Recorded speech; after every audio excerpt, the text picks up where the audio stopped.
I used to be the head teacher and the assistant director at Brooklyn Free Space Preschool. From March until June, all the classrooms were on the distance learning.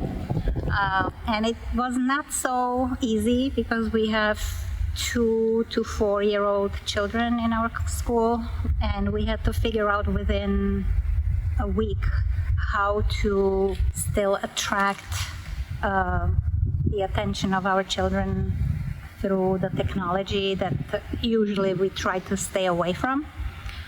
That was one of the things that the parents were struggling with in the beginning, that the kids wouldn't let them work. So we have come up with an idea of a sign that the children could hang on the door where their parent was working. We would videotape maybe 2 or 3 minute long pre-recorded greeting for the children to let them know what we were planning to do for the day, and maybe give them, let's say, a challenge of building as tall a tower from anything that they can find in the house, you know. And then we would have 20-minute live session with the whole group. We divided them in thirds, and each teacher had their 4 children. Then next week we would rotate. We also had individual time with one-on-one with the teachers. It was kind of challenging to create a calendar that would be moving around like this. You had to have kind of a 3D thinking about that. This is the shortened name of each child and the days of the week and the weeks. And these are the initials of each teacher. It was easier for me to do it by hand than computer. I think we lost about 5 families, 5 students. So we have to fundraise more now. Because I'm in the health risk group, my doctor recommended that I stop working with the very young children, and now I'm home 24 hours with my husband who is in retirement. I started cooking Japanese cuisine, and I have time now to do a lot of knitting. I want to replace some finger puppets that I brought from Prague for my school. They got lost over time. And so everything bad is good for something. I get to go outside a lot, and now even the sun came out. So it's going well, actually.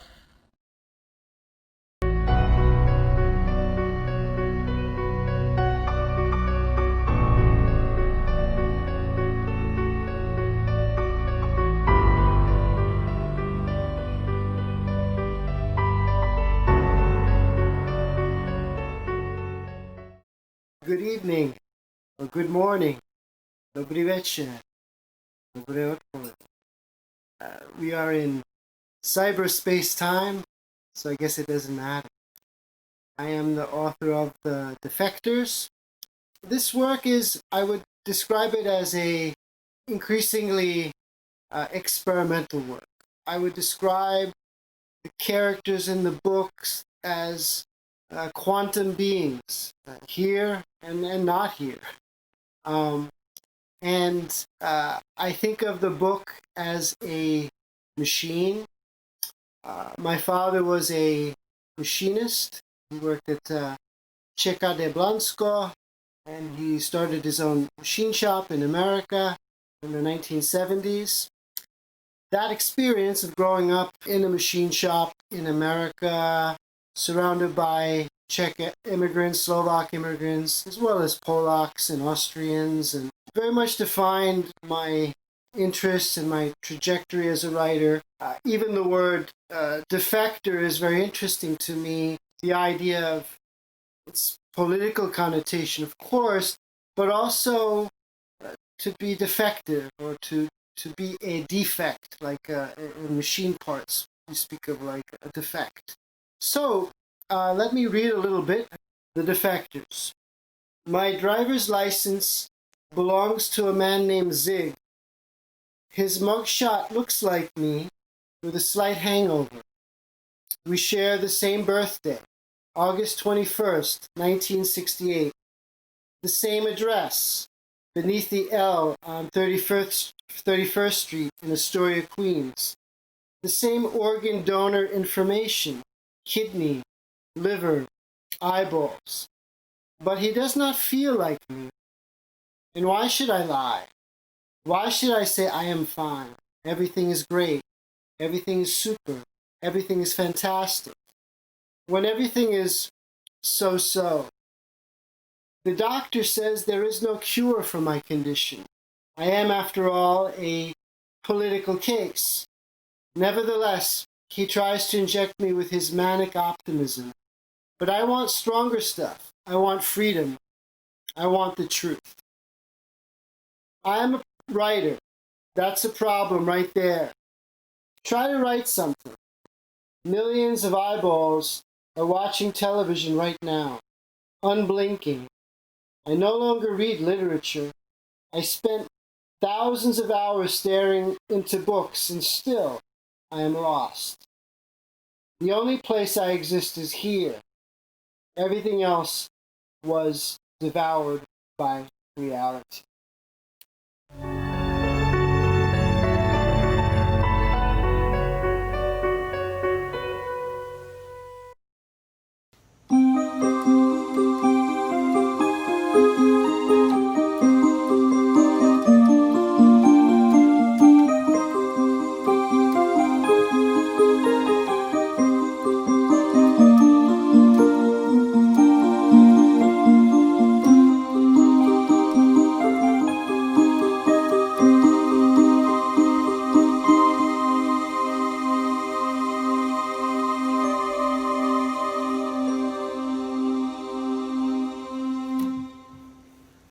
Past number of months since the virus and other issues happened, I am consciously avoiding any kind of relationship in my work with those issues, political or artistic. My work is always based on ancient civilization documentation, Stations of the Cross, Roman weddings, Pompeii. Recently I have been working with 16th century up to 1800s, based on royals, Goya's paintings.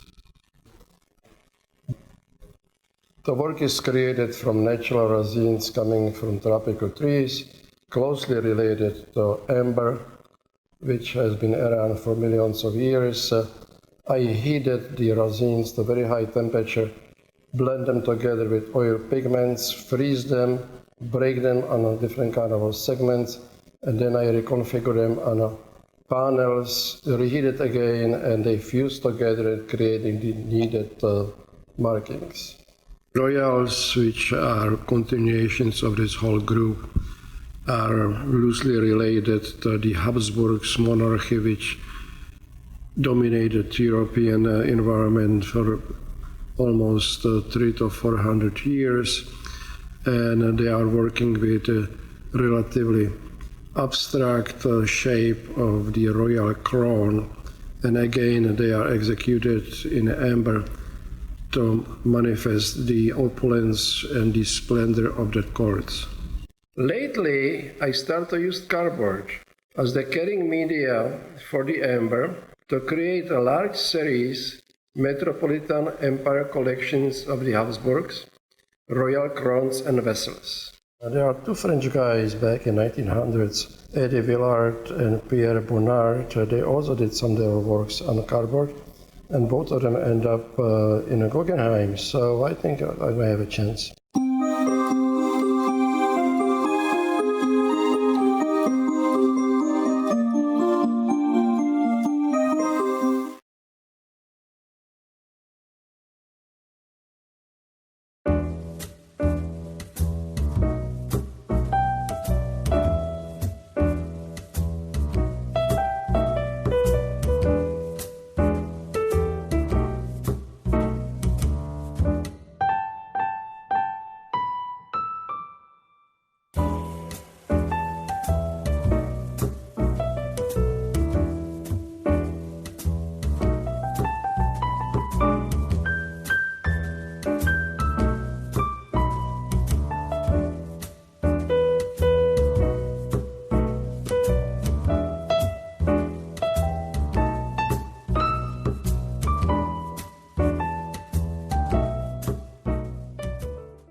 was looking for a job. So I went there and I just fell in love with that school, with the people, with the family. It was a co-op, and it just felt very different than any schools in Czech Republic that I used to know. And I just felt like a part of the family, and I have never left since, until now. Yeah.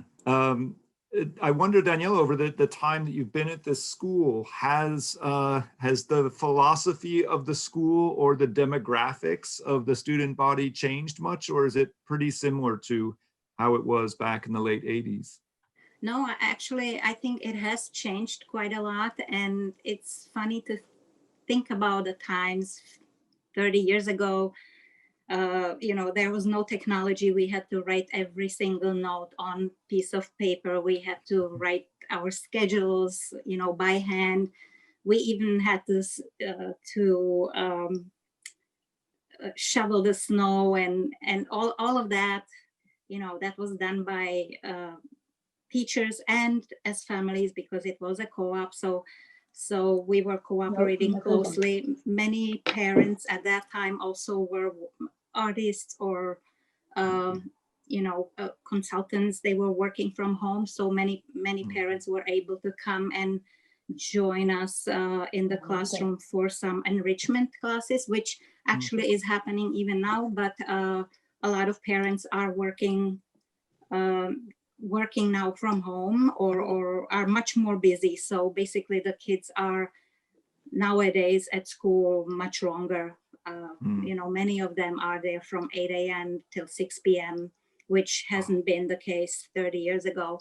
But I think our school really pays attention to the connection between the families and the teachers and the children. So we are very closely knit, and we keep connection with each other. Even after these 3 decades, I still am in touch with my students who are now done with college, and they direct their own theaters, and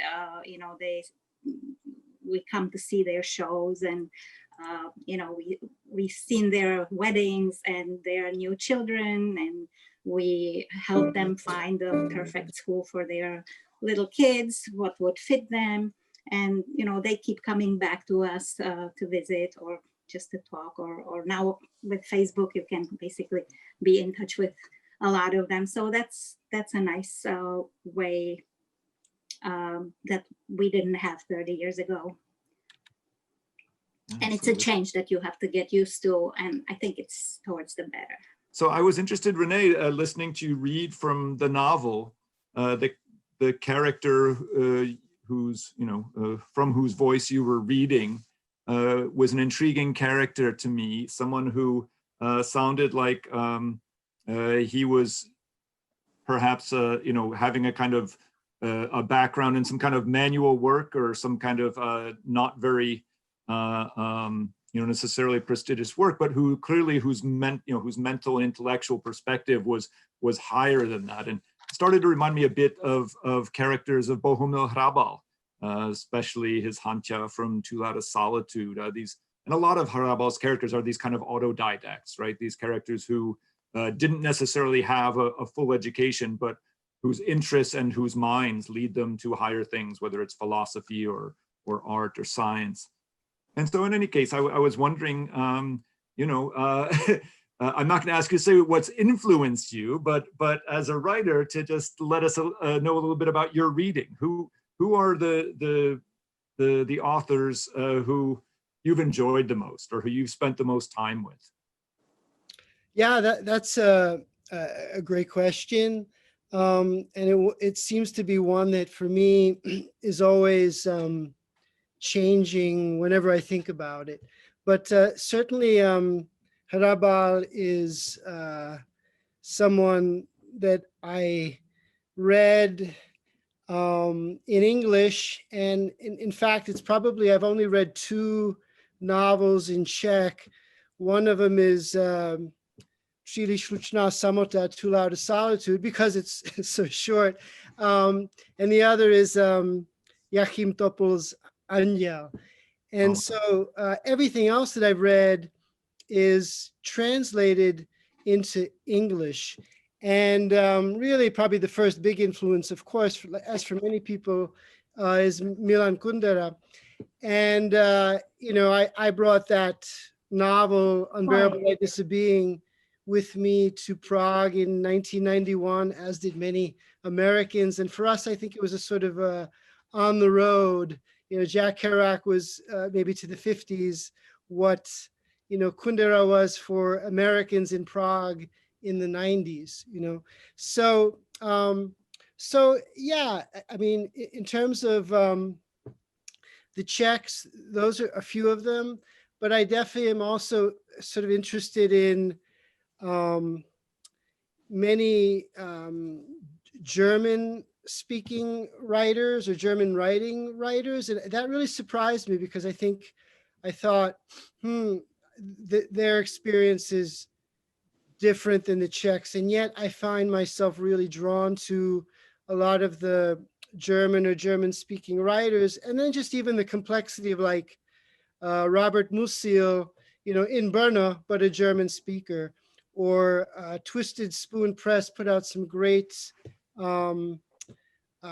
novels by a lesser known, everybody knows Kafka, but fewer know the German writer. I mean, he was writing in Prague, but in German, Paul Lepin, and his Severin's Journey into Night, and what's the other one? Blaugast. Those two short novels are beautiful. They're Gothic, and so I got super interested in Prague as a, multilingual city in a sense. I mean, obviously German and Czech, and then, the Americans coming in with their English and the Russians coming with their Russian. And the Prague that I saw, I was there in 91 and 92 after college. I was taking classes at Charles University, film classes, and it was just exploding at that time in terms of it's becoming an international city. And so that was a big impact on me. And in fact, I sometimes regret I stayed for about a year, and sometimes I wish I stayed longer, but so it goes. Okay, well, I certainly want to come back to the literary questions because, of course, that's my bag as well. But I want to begin our conversation with Pavel, and just I'm fascinated, Pavel, by this technique that you develop with these rosins, with this amber, essentially. And wonder if you could tell us how you came to this technique. Was it something you had seen other artists do, or is it something you developed entirely on your own? I've been always working with organic and unorganic media, so materials, lead and raw beeswax, and which leads to encaustics. And most of my works as installations, the sextet offerings are somehow composed of lead, which is unorganic, poisonous, sort of alchemic type of stuff, and the organics, which is the raw beeswax, which is wonderful because it's full of honey. And so the amber actually come up as another step from that. And again, it's millions of years old and is a natural resin dripping from ancient trees. And occasionally some little bugs get stuck into it, and then people use it as a jewelry. But because of my work specifically of the Baroque and Royals, and as well the Goya's Royals, is dealing with very ornate and very luxurious and very rich concepts. And the amber, the way how I process it, somehow demonstrate the richness of that period of time, because Baroque actually started 5 minutes after Renaissance, because Renaissance became a little too boring. And back in 1600, the Pope Norman decided that he needs something much more seductive, much more opulent. And so I stepped in after the Baroque. And once you get a Baroque church, you really see how seductive and how unbelievable it is. If you ever didn't believe God before, you believe God there.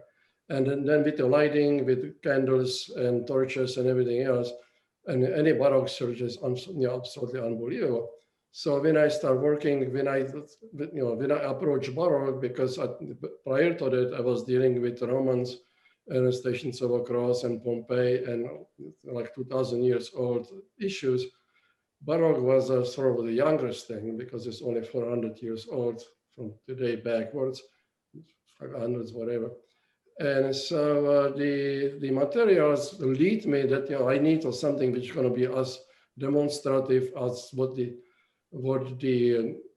culture or what the art and what the aesthetics of that era was and is for me, because I'm sort of living in that. And so I kept the Baroque. I expanded to the Royals, which again I link to the Habsburgs because they ran the European environment until World War I, which unfortunately they fucked up.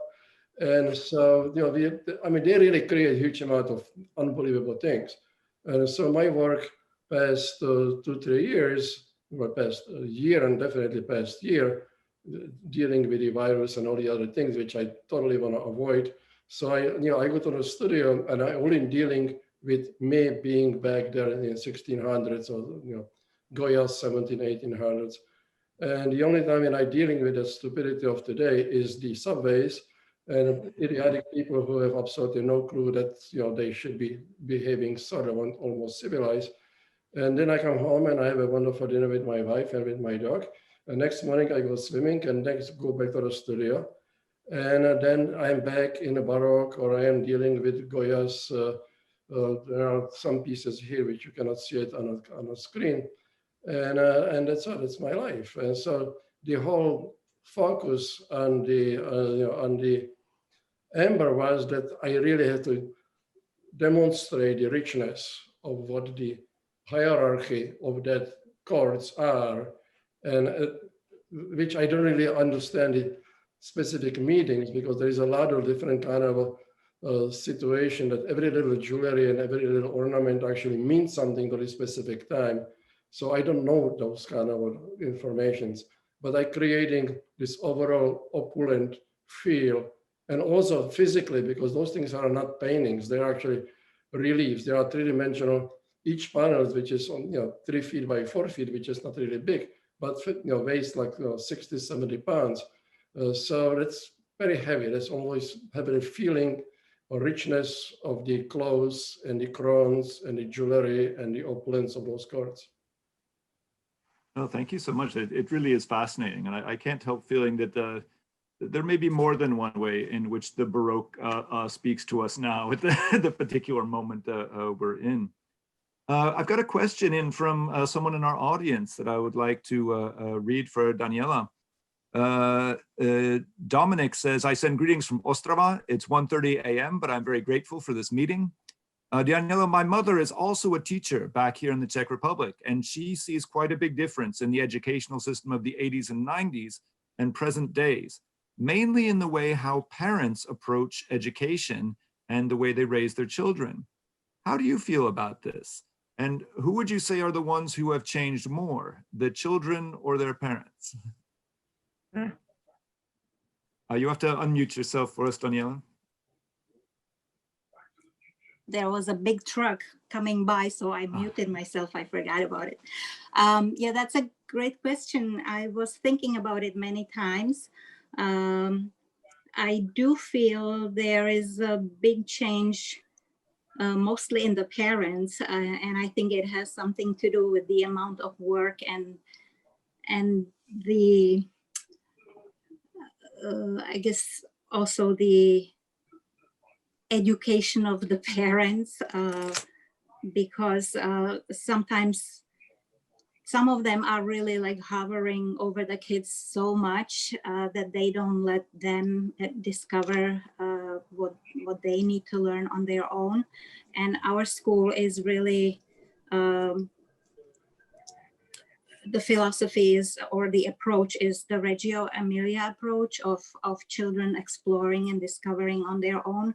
So we try, even with our parents, to let them know that they can, ask open-ended questions of the children. They can give them time to be bored and to come up from that boredom with some ideas that are their own, that come from some excitement of what they figured out and what they want to do, instead of like constantly leading them and taking them from, you know, after school class of whatever type, from one class to another, which is too much. I think the kids just need to be allowed to think on their own and come up with ideas and discover and enjoy that. So I think it used to be more of that in the old times, and now we're kind of educating parents as well in this sense, because there is so much pressure, like, of what they could do, and I think it's also from the worry about where are they going, from the pressure of the system, like where are they going to go to the school in 10 years or to college.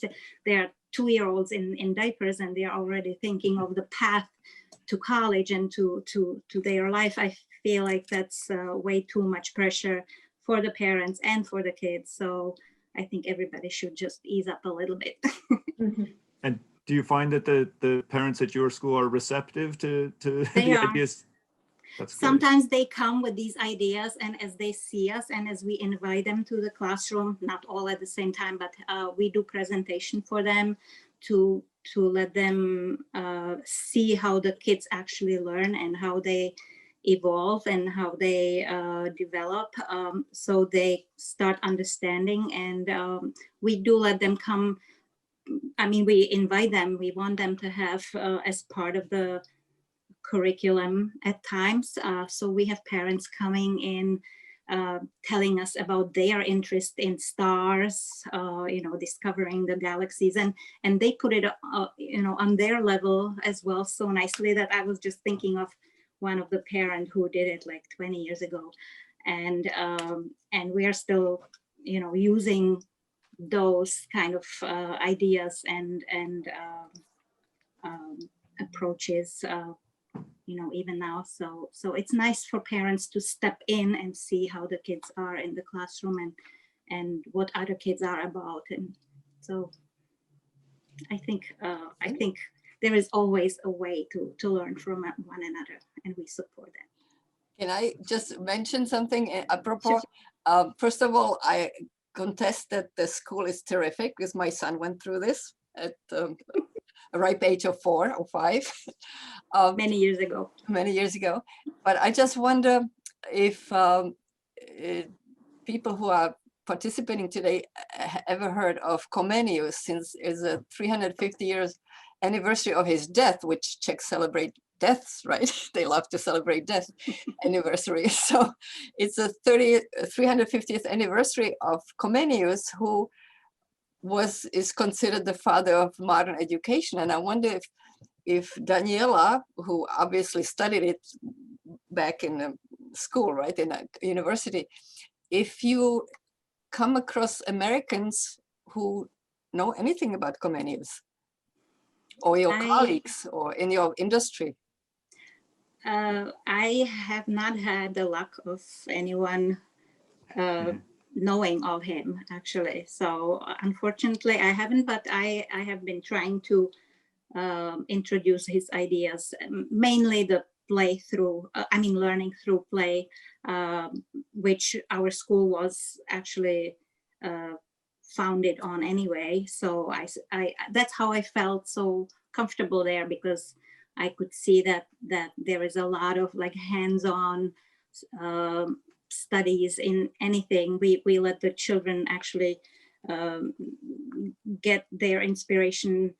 We watch them first couple of months or first couple of weeks to see what they are interested in, and then we built our curriculum around it and let them kind of lead the way. But it can be very exciting. At first you are not knowing where you're going, but then it builds and it connects with many different areas that many different kids are interested in, and it just becomes very rich. And that's very satisfying. And I have a question for René, if I can. Sure. Mm-hmm. how, I would like to know what is happening in your head. How are you coming up with the plots and the places where you take your people? How do you work? How do you develop? Is it also, your father was a mechanist, right?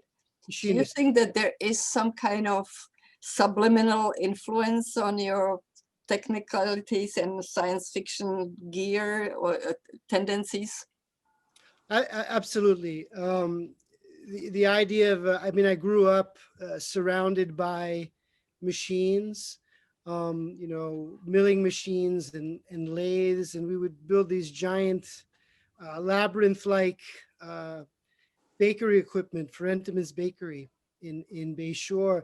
And the factory in Bayshore was this huge Kafkaesque factory bakery. And we would go there to install the machines.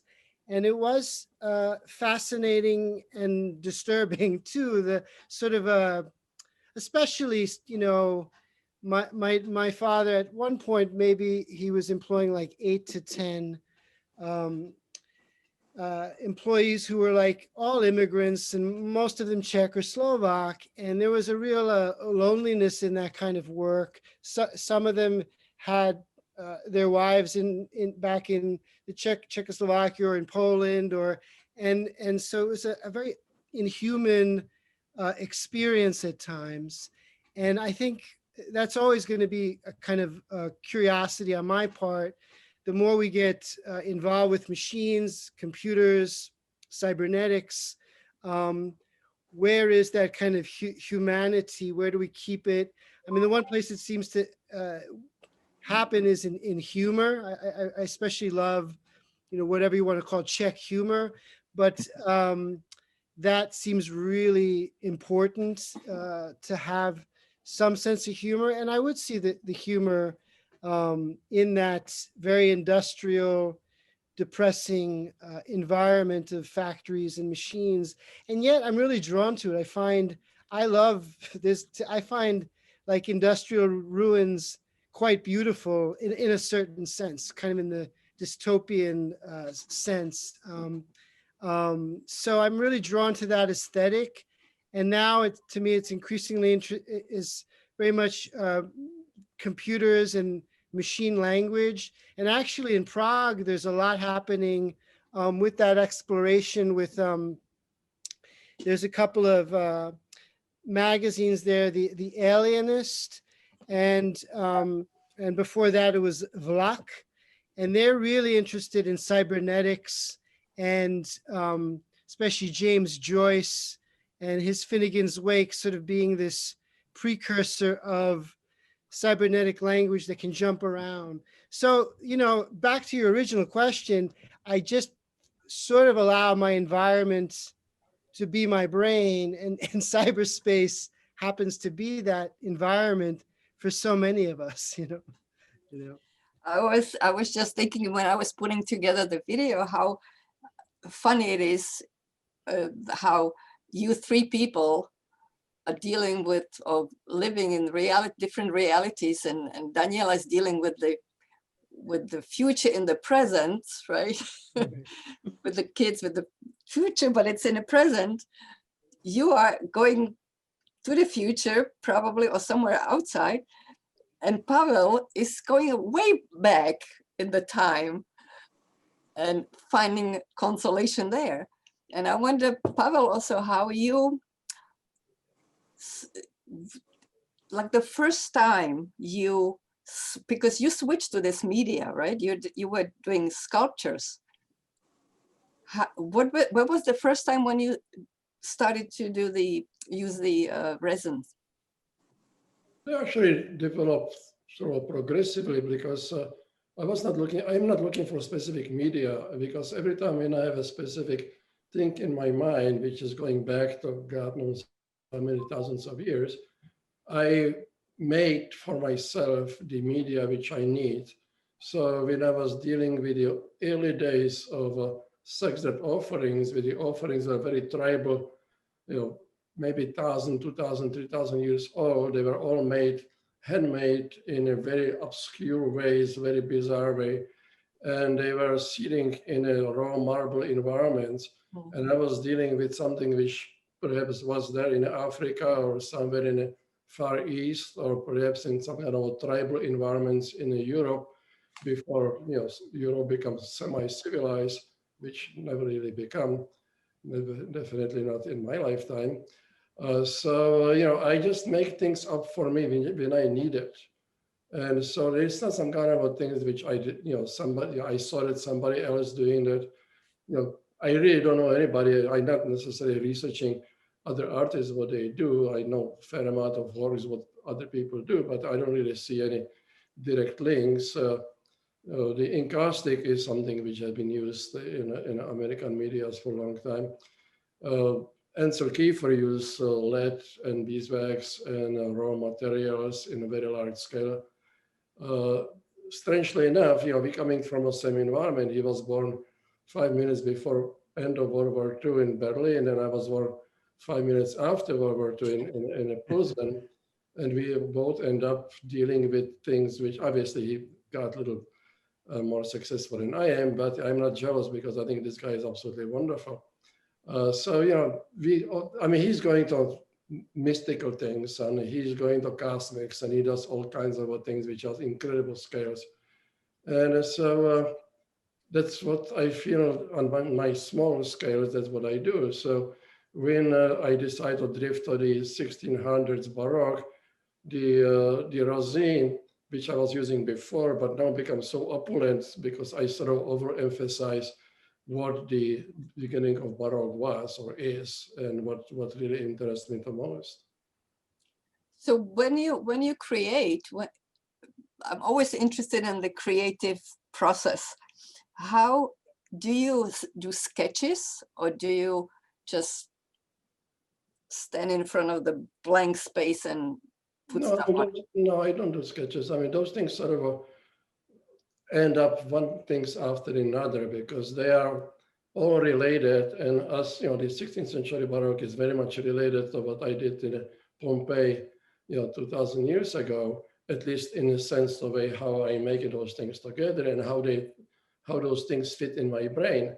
So I don't really look for some kind of a development of the concept. I just know this is what's happening, and I just do one piece, and I already know next things are gonna month later I gotta step to the next continuation, because all those things are not single works. They are basically linked together like writing pages of long stories of a book, and it's the only way how I can see it in my mind. But right now when I'm using the cardboard, I really enjoy the feeling of this absolutely waste materials, which has nothing to do with art, except some of those guys back in the 1900s in Paris. And I'm using the same opulent resins on it. So there's a conflict between absolutely refuse junk and something absolutely real, wonderful. Mm-hmm. And I can do 2 or 3 a day, which actually please me more than ever, because those large pieces, those big panels, that's a month or 2 months, and I go back 3 months later. Those things I just, I can create, and I can add in very quick stories, and I'm very happy with those. Oh, that was my other question. How long does it take to make one panel? The panels, as I said, minimum one month, but probably 2 months later I come back. And again, they are heavy, they are very complicated to make. And the cardboard is wonderful because it has the same kind of a visual impact on the end of it, but I can control them very quickly because they are cheap refuse material, and they are relatively small and they are light. 60 pounds, 70 pounds for me to lifting on a wall in my geriatric age is an issue. Cardboard is easy. That's half 2 pounds. Can I have a question? Sure. Instead of typing it. I was wondering, where do you get all the resin? Do you go like hunting for it, like mushroom picking, or? No, you don't hunt for resin. I mean, those trees live somewhere in South Asia and some of those tropical forests.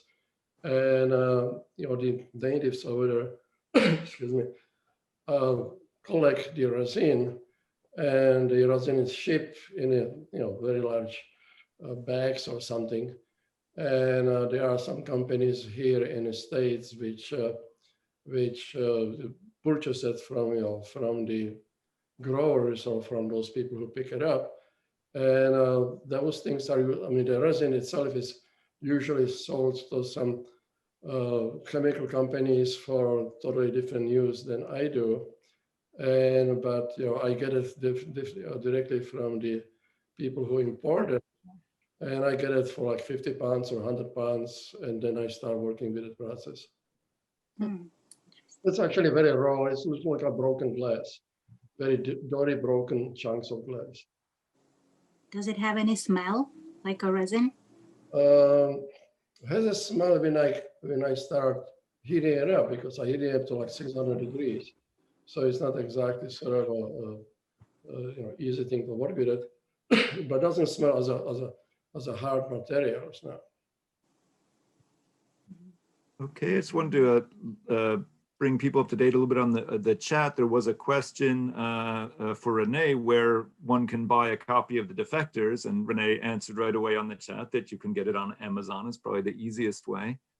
And since another question came up, sort of connecting the theme of education with the theme of creativity here, and someone who was wondering whether there was a teacher who was an inspiration to either of our artists, Pavel and Renee. Was there a teacher who influenced you along the way? Oh man, can I go first?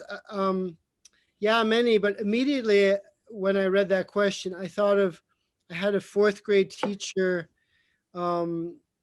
Ganeri, and he must have recognized some quirkiness in me. And so he just gave me a lot of attention, and he put me into, I think, the gifted and talented program. And he might have even sent me to one of the first students to touch a personal computer. And I just remember him. He was the captain of the lifeguards on Fire Island, and he was very unconventional. He's a bodybuilder. He kind of kept breaking rules, and we would play these crazy games in his classroom, and no one was quite like him. But it did have something to do with the breaking of the rules that really drew me to him. How about you, Pavel? Was there a teacher who was influential in your development? In the Art Institute, when I get to the Art Institute, I have no idea how I get there, because I have absolutely no art talents whatsoever. I don't know how to draw. I don't know how to paint. I basically lost the language, and I decided that I want to do something which I really want to do since I finally get out of there. And I got my $5, so I said, well, I'm going to spend it, in Art Institute. And I convinced them to get me to, on an MFA program, which I still don't understand why and how. And the teachers over there were great, because nobody understood what I said, and I have no idea what they were talking about. And so they let me do what I want to do. And it was those days when the video and those early days of performance and those kind of things were happening.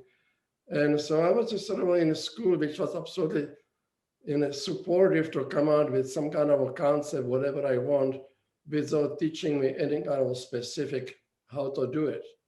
And that was a great thing for the Art Institute back there in the 70s. Art schools later on, perhaps they become too informative how to do things, and the students are learning from the professors how to paint and how to sculpt, but I never really learned anything, any kind of a skill. Every skill or every technique that I have, I just did it on my own.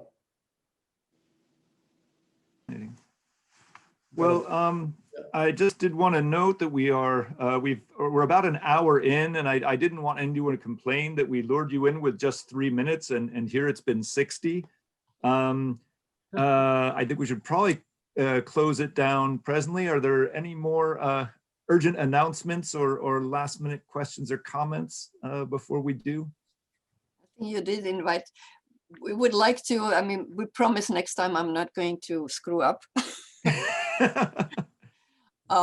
So I think you mentioned our plans for the future, right? I did, yeah, in general terms. So hopefully another 3-minute installment coming up, and then maybe we will try the online full 6-minute version. We will limit the number of participants if we do that, just because we know it's not as easy to follow a live an event on Zoom for the same length of time as you can in person. So whereas we used to have anywhere from 8 to 10 presenters, we would probably limit this to maybe 5 or 6 at the most people presenting for 6 minutes, but we'd like to try it in the spring. Do you read the art? Somebody's commenting. A couple of, the same person who asked the question about which teachers influenced Pavel and Renee, just wants to pass on that she absolutely loves the colors that Pavel is using in his work. And she loves the idea of breaking the rules. I see it in contrast to the machines that you love, Renee, that always go by the rules. And also, Daniela, love the work that you're doing and your confidence in children discovering their own way. Thank you. Well, this is a beautiful way to end. Yeah. Thank you so much. This was really, really nice closing.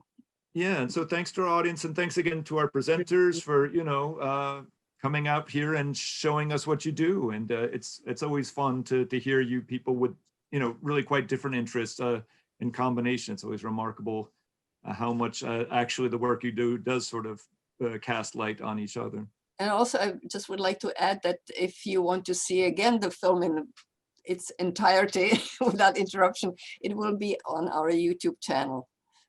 So you can look at it again. Glad to be invited. Thank you. Thank you so much, everybody. Have a great evening. See you next time. Bye-bye. Great. Thank you.